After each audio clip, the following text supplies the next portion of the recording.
Welcome back to the show. I believe there is a war against Muslim teenaged girls in Canada. Joining me is Raheel Raza, who was once a teenage Muslim girl and is now a free woman living in Canada. You two came from Pakistan, am I right? Which is where many of these girls, like Aqsa Parvez, came from. I don't want to presume that the two men on trial in Kingston are guilty, but they certainly said terrifying things on tape. Is there a war against Muslim women? Is there a war against girls? Yes. Where are the sirens? Where is the National Day of Memorial and warning? 4 girls were killed. 3 girls and a stepmom were killed in Kingston. That's 30% as much as the Ecole Polytechnique. Ezra, this is a tragedy, not just for all Canadians, but it is a tragedy for women especially. And you're absolutely right. This is a question I've been asking as well. We don't talk about these issues. When Aqsa Parvez was murdered, the debate and discussion was more about whether we should call it an honor killing or not. And the same thing was going to happen today. You know, this is such an immense tragedy. They could be my daughters. Today is Friday. There are going to be congregational prayers all over Canada in mosques. I hope that the sermon today is only about this issue, so that the imams, so that the leaders can say this has got to stop. And this is problematic at many different levels. The misogyny, the patriarchy, the leadership for young men. You know, what are they looking at and what are they learning? Yeah. These girls' brother, who was very, very misogynist, is going to grow up to be a Canadian and work in public with other women. And what is his attitude going to be towards other women? But the 3 girls who were murdered, yes, they all did the right thing. Went to a women's shelter like they're supposed to, called the cops like they're supposed to, called child services like they're supposed to. The larger society failed, not just the mosques. The white society, Gentile society failed. Oh, I feel we all fail them.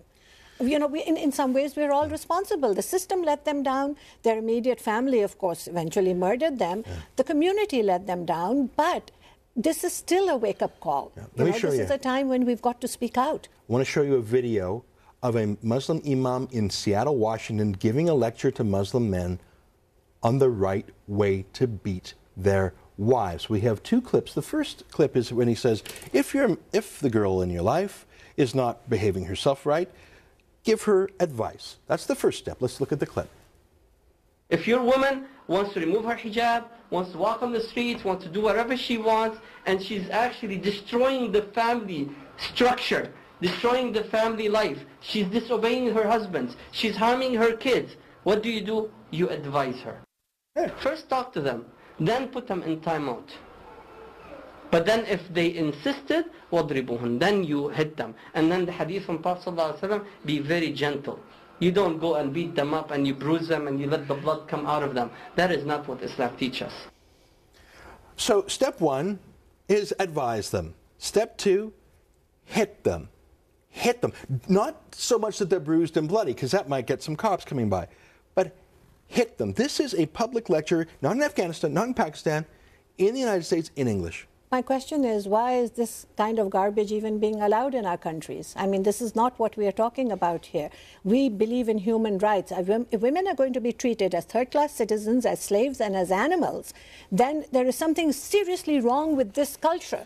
And when we, under the banner of multiculturalism, say, through fluff stuff, say everything is acceptable, then this is the result. What is the community learning? What are young people learning from this? These 3 girls and their aunt, their stepmother who were murdered, was so terrified of speaking out to anyone that the message to the larger community, to the larger group of teenage girls is, this is what's going to happen to you if you do anything that is outside the box. We are not property. We are not to be controlled. Our children are not our property. We don't own them. We can guide them through love, through affection, and we can teach them the best to our knowledge. But what this man is saying is garbage. This is not in the Quran. These are man-made laws. This is patriarchy and misogyny. And it's so unfortunate that it comes back to slap us in the face, because people, ignorant people, look at this and think that this is Islam. You know, one life is equal to all of humanity. So this is pathetic that there are no women marching out on the street today. Raheel, I want you to come back on the show as this trial continues and when the verdict comes down.